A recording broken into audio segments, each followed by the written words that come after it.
I'm Professor Adrian Saul. I'm Director of the Pennine Water Group at the University of Sheffield, and we're here today in our sediment transport laboratory where we look at the movement of sediments and transport of sediments in both channels and in large pipe facilities. Our experimental facilities are quite unique in the sense that we try to maximise the scale of the facility to represent a full-scale sewer system or any other type of system that you find in water engineering infrastructure practice.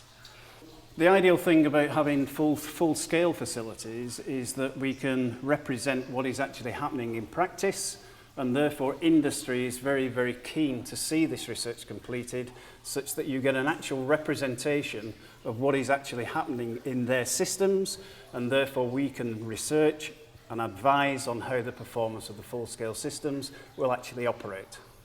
This is one of our flagship development laboratories for undergraduate teaching at the University of Sheffield. So in particular what we've been doing here is a major redevelopment of the space here and the facilities for undergraduate teaching.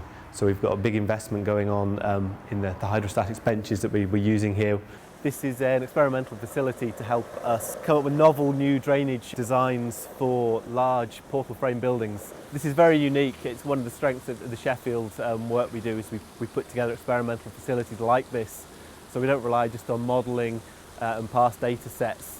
This is certainly unique in the UK. I'm not aware of anything quite like this internationally even.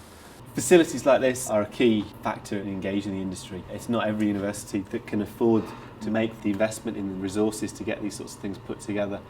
It's really having things like this that are full scale, at a pilot scale, that we can make that leap from the idealised benchtop scale through to what's actually going to matter and be applicable in the real world. So this is a fairly unique experimental facility just because of the sheer scale of the length of the pipe we've got here, which makes sure that anything we do measure, anything we look at in here is really dominated by the effects of that pipe surface, which is kind of critical for the infrastructure theme of the research we're doing here.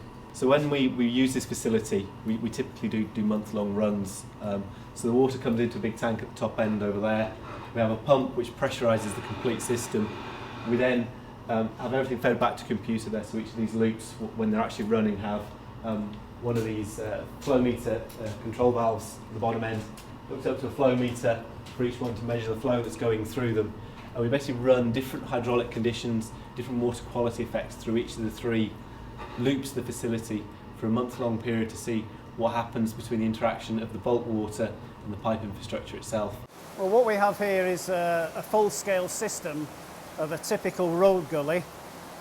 This pipe here represents the sewer, which would normally be under the road. This is a full-scale gully from a system manufacturer, and here we have different gully grates, and those grates are intended to give us different characteristics of each type of typical grate that we find in practice. So it's a full-scale system to mimic exactly what is out there in the road. And we do that so that we can get new equations to fit into our mathematical models that will then allow us to better predict the amount of flooding that actually occurs on our catchment surfaces. So what we have here is quite a complicated facility, recirculating water around a long pipeline, and we're looking at creating dynamic shock conditions when we're changing the hydraulics conditions within the pipe quite dramatically, and from that we're looking to see if we can draw pollutant from the surrounding groundwater into our pipe. So this is our test section we're looking at here in detail. At the moment we've got a fairly visual setup, not so good for real experimental measurement. But we have this simple measuring cylinder here filled with some gravel media, and basically all we do is fill that up with some water, and if I just fill it right up to the top for this, so the pipeline is now running. We're creating a good 20 so metres of pressure in the pipeline, so it's a fully representative system pressure. We've got quite a high flow rate going through the system, and what I'm going to do is close a valve to create this dynamic, this shock wave condition, and we'll see whether this water level can be drawn into the pipe, so it's stuff surrounding the pipe drawn back in.